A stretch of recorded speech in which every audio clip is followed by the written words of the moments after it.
গতকাল বাংলাদেশের জন্য একটা ঐতিহাসিক মুহূর্ত ছিল এবং তাদের হোম গ্রাউন্ডে তারা তাদের প্রথম প্রস্তুতিমূলক ম্যাচ ভুটানের সাথে খেলে ফেলেছে। খেলাটা নিয়ে কালকে অনেক অবিস্মরণীয় অনেক ঘটনা ঘটেছে, অনেক ঐতিহাসিক ঘটনা ঘটেছে, অনেক সুন্দর সুন্দর মুহূর্ত তৈরি হয়েছে। কিন্তু সেটার বাইরে যে যদি ম্যাচ অ্যানালাইসিসের দিকে যাই তাহলে কিছু ভুল ত্রুটি বা ক্যাবেরেরার এন্ডের থেকে কিছু ব্যাপার আমার একটু চোখে লেগেছে, যেগুলো আসলে আজকে আলোচনা করতে চাই খুব সংক্ষিপ্তভাবে। গতকাল ভুটানের 3-4-3 এগেনস্টে বাংলাদেশ আসলে 4-2-3-1-এ গেমটা স্টার্ট করেছে। তো 4-2-3-1 যে ফরমেশনটা হ্যাভিয়ারের ক্যাবেরেরা ভুটানের ম্যাচে খেলিয়েছেন সেটা আসলে এরকম দেখা যাচ্ছে যদি আমরা ট্যাকটিক্যাল বোর্ডে দেখি যে তপু বর্মন এবং তারিক কাজী সেন্টার ব্যাকে বরাবরের মতো আছেন। তারিক কাজীর রাইট সাইডে কালকে তাজউদ্দিন শুরু করেছেন, কালকে তার অভিষেক ছিল, এবং লেফট ব্যাকে বরাবরের মতো সাদউদ্দিন আছেন। সামনে তাদের ছিলেন জুয়েল রানা এবং হামজা চৌধুরী, তারা সিডিএম পজিশনে খেলেছেন 4-2-3-1-এর 2, এবং 3-তে যে মিডফিল্ড অ্যাটাকিং বক্সে খেলেছেন 3 জন। তার সেন্ট্রালে ছিলেন জামাল ভুঁইয়া এবং জামাল ভুঁইয়ার লেফটে ছিলেন ফাহমিদুল, তারও কালকে অভিষেক হলো, এবং রাইটে ছিলেন কাজেম শাহ, এবং ফরওয়ার্ডে রাকিব খেলেছেন।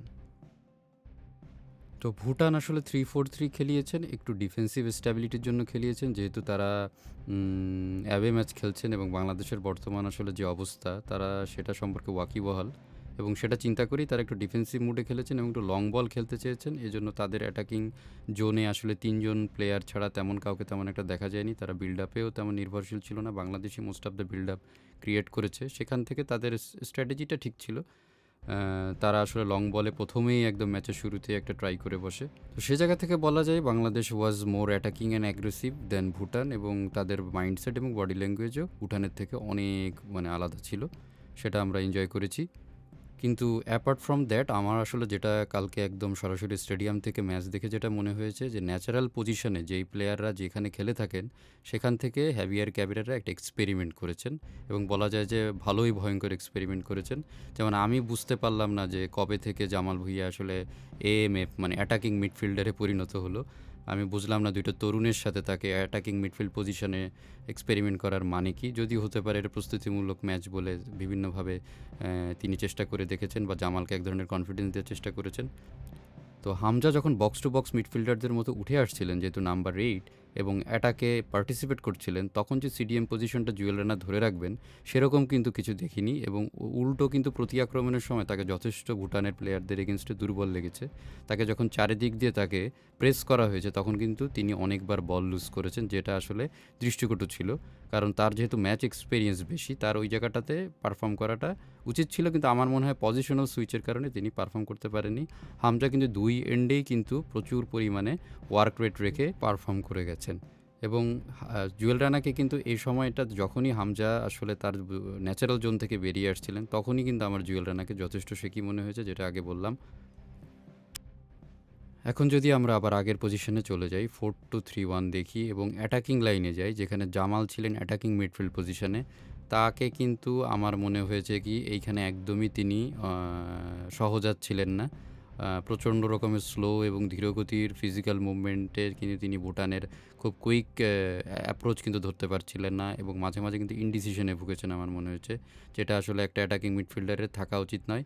এবং কাজেমের সাথে কিন্তু তার কানেকশনটা একদমই বিল্ড আপ হচ্ছিল না, কারণ কাজেম অনেক দ্রুত মুভ করলেও জামাল কিন্তু সেভাবে মুভ করতে পারছিলেন না। তো পেইসি অ্যাটাক ডিজাইনের সময় তখন তাজকে প্রয়োজন হচ্ছিল যে তার রাইট ব্যাক থেকে একটু উপরে উঠে আসলে কাজেম মাঝে মাঝে দেখেছি তিনি একটু উইং পজিশনে ক্রস করার জন্য জায়গা নিচ্ছিলেন, তাজ এবং কাজেমের এক ধরনের কম্বিনেশন হচ্ছিল। কিন্তু জামাল খুব স্টিফ থাকার কারণে পুরাপুরি যে পিভট এরিয়াটা অ্যাটাকিংয়ের এই জায়গাটা যে তিনি কাভার করে নিজে দখল করে খেলবেন সেটা মোটেও দেখা যাচ্ছিল না।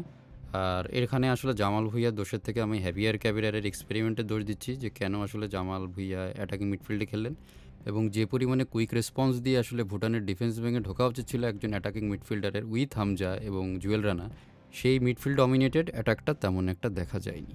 আর একজন অ্যাটাকিং মিডফিল্ডারকে আর এক নামে ডাকা হয়েছে রোমিং প্লেমেকার, সেই প্লে মেকিংয়ের জায়গাটাতে জামাল কালকে মোটেও ছিলেন না।